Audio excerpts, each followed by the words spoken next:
Welcome to WCrypto. Hello, my friends. Welcome back to WCrypto. Before we dive into today's data, and I promise you, this data is very interesting, let's talk about the recent price action. Bitcoin jumped up by 3.44%, reaching a local top of 68,393. Even I got a bit of FOMO. Most of my big trades got stopped out in profit yesterday, so I hopped in and out of a few quick 1-minute trades as part of my strategy. According to the trusty liquidation heat map, the next major level to watch is 68,900. If we break that, the next level would be the high from late July, which was around 70,000. After that, we're looking at the peak from June at 71,600, and finally, the March peak of 73,700. Let's see where it takes us. Now let's jump into some fresh data that could impact Bitcoin's rally.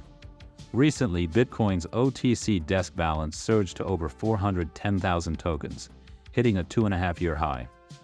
OTC desks are mainly used by high-net-worth individuals and institutions who want to make big trades without influencing the market price.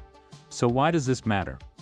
High OTC balances can indicate strong liquidity, meaning more Bitcoin is available for large buys and sells. But here's the twist. When these balances go up, it often suggests that institutions are waiting to sell. And historically, for Bitcoin to continue rallying, we'd need to see these balances drop. Let's look at the newest stats and see what's going on. July 2nd, 2024. OTC balance was around 306,000.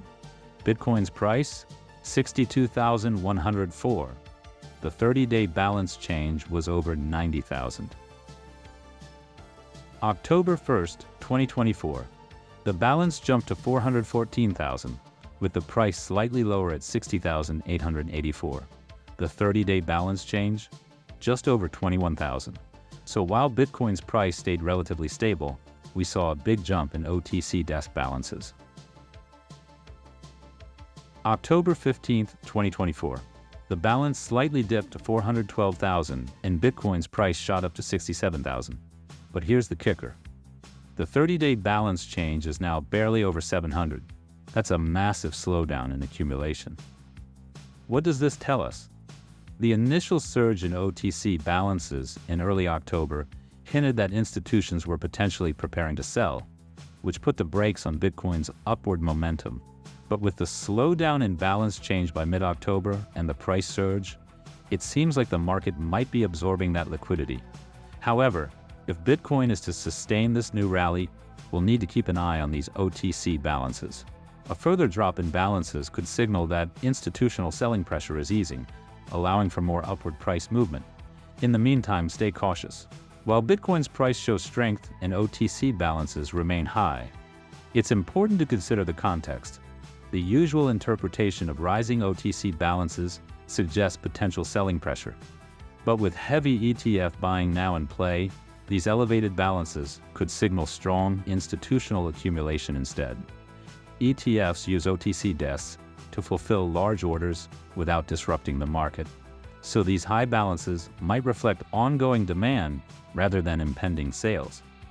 If ETF buying continues, we could see these OTC balances decrease, supporting further upside in Bitcoin's price. It's a dynamic situation, and only time will tell where the next moves lead us. Keep your eyes on the charts and the data. That's all for today. Make sure to like, subscribe, and drop a comment if you want more insights on Bitcoin's price action. And see you in the next one.